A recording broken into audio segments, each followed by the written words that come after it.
Olá! Neste vídeo, vou apresentar o projeto Photox, uma plataforma voltada para a compensação de carbono através da compra de lotes ecológicos representados por tokens e NFTs. Comecei a trabalhar no Photox em meados de 2023, por meio de um freela. O cliente procurava alguém com experiência em mapeamento de imagens e geolocalização, e eu já havia enfrentado desafios parecidos em outro projeto. Naquele momento, a plataforma estava sendo desenvolvida em PHP e Laravel por outro profissional, e apenas um módulo específico havia travado o andamento. O primeiro contato foi feito através de uma comunidade de desenvolvedores PHP, o que foi curioso, já que o desafio envolvia processar grandes volumes de dados geográficos em tempo real, algo mais dinâmico do que o ecossistema PHP costuma lidar. O cliente queria repartir uma grande área em pequenos lotes de 10 metros, usando um conjunto de coordenadas geográficas onde o primeiro e o último ponto fechavam um polígono. A aplicação deveria exibir imagens reais da área e, sobre elas, uma camada interativa mostrando os lotes, permitindo que o usuário clicasse para visualizar informações e realizar ações como compra e venda. O primeiro passo foi usar APIs de geolocalização para obter as imagens do terreno, mas o maior desafio estava em dividir a área em milhares de lotes. Uma área de 10 hectares gera cerca de 1000 subdivisões, por exemplo, o que facilmente travaria o navegador e deixaria o mapa visualmente poluído. O que inicialmente seria uma solução totalmente front-end acabou evoluindo para uma abordagem híbrida. Para otimizar o processamento e evitar sobrecarregar o navegador, optei por criar uma API em Node.js, utilizando o Turf.js, que é uma biblioteca específica para trabalhar com geometrias e coordenadas. Nessa solução, as coordenadas da área principal são enviadas como parâmetro, e a API realiza a divisão dessa área em sub-áreas. Cada sub-área gera um novo conjunto de coordenadas, o que resolveu o problema da poluição visual no front-end, pois em vez de dividir a área inteira diretamente em lotes de 10 metros, o sistema cria essas sub-áreas que agrupam os lotes e deixam o carregamento mais leve. O número de sub-áreas e de lotes dentro delas varia conforme o tamanho da área original. Quanto maior a área, mais sub-áreas e lotes são gerados, o que parece simples, mas trouxe um desafio: manter a performance sem perder precisão.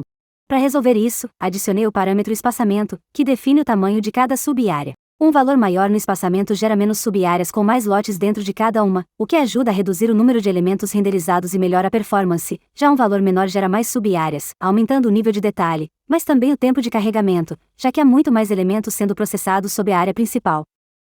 Visualmente, a primeira versão do Photox ainda era bem simples, mas já entregava a base da ideia. A proposta era criar uma experiência semelhante ao Google Map, onde o usuário pudesse navegar pela área livremente, com zoom e movimentação via mouse ou toque. Essa abordagem era importante porque, em dispositivos menores como celulares, as sub-áreas ficavam pequenas demais para interação direta.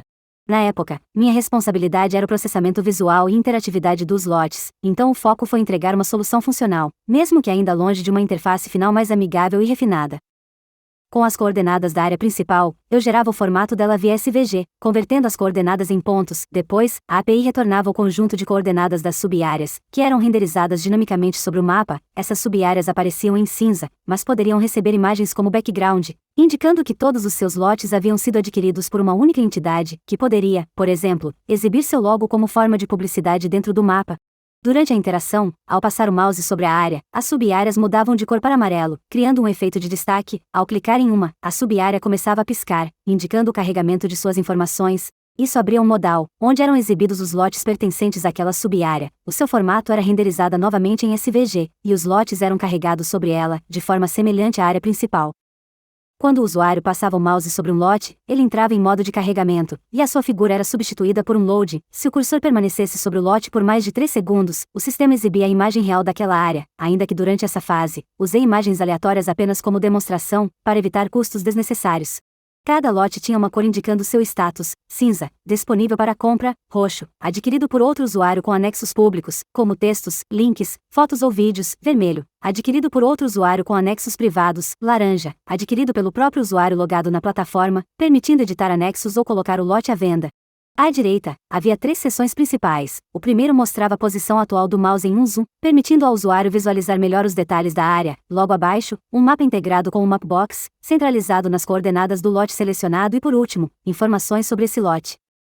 Para tornar a solução flexível e adaptável a áreas de diferentes tamanhos e formatos, eu também desenvolvi um formulário de configuração. Com ele, é possível simular e ajustar visualmente a geração das sub-áreas e dos lotes antes de aplicar no sistema real.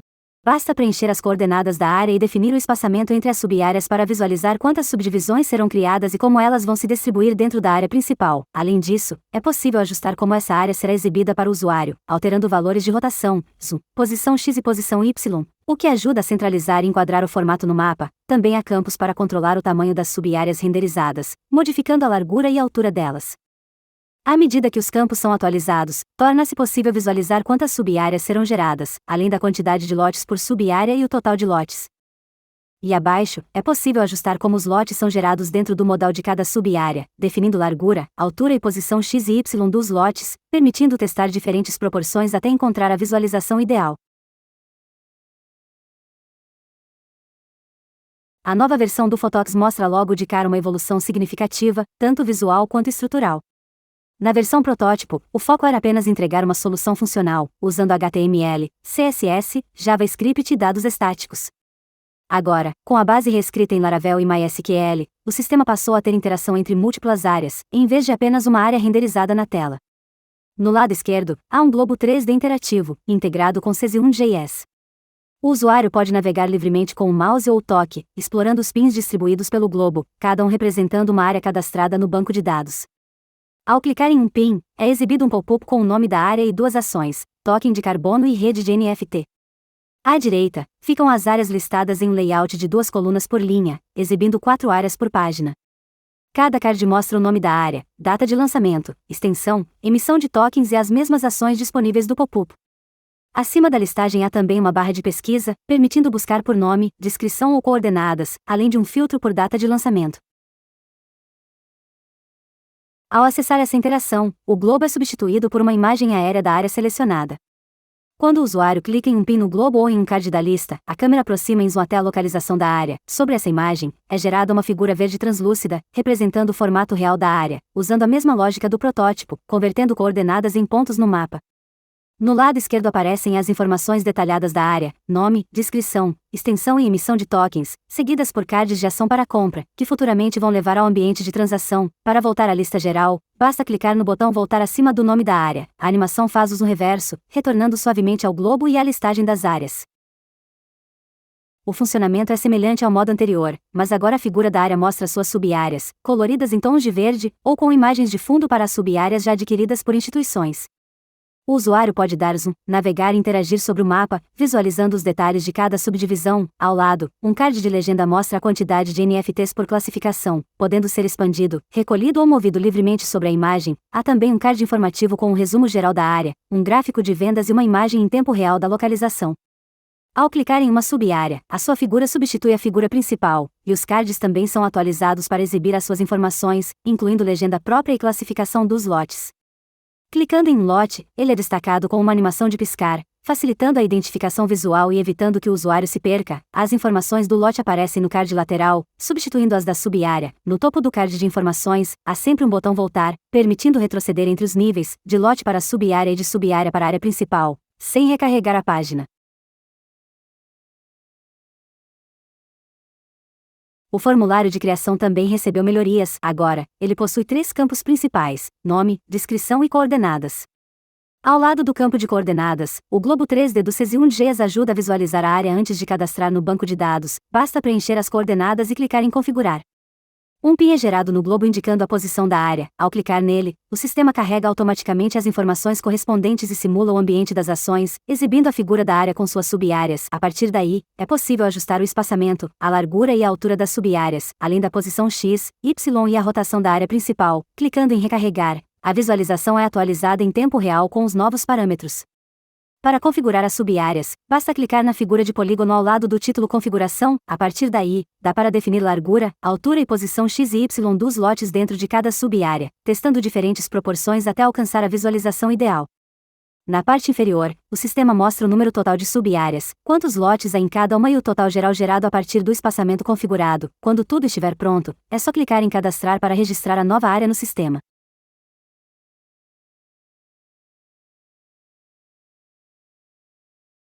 Atualmente não estou ativamente envolvida no projeto Photox, não tenho informações sobre se e quando o projeto vai ser lançado, mas mantenho um contato ocasional com o cliente responsável pelo projeto que concordou com a gravação desse vídeo. Na descrição do vídeo deixo o link do demo online. Caso tenha alguma dúvida ou elogio sobre o projeto ou sugestão sobre os vídeos, basta deixar um comentário abaixo e eu respondo assim que puder.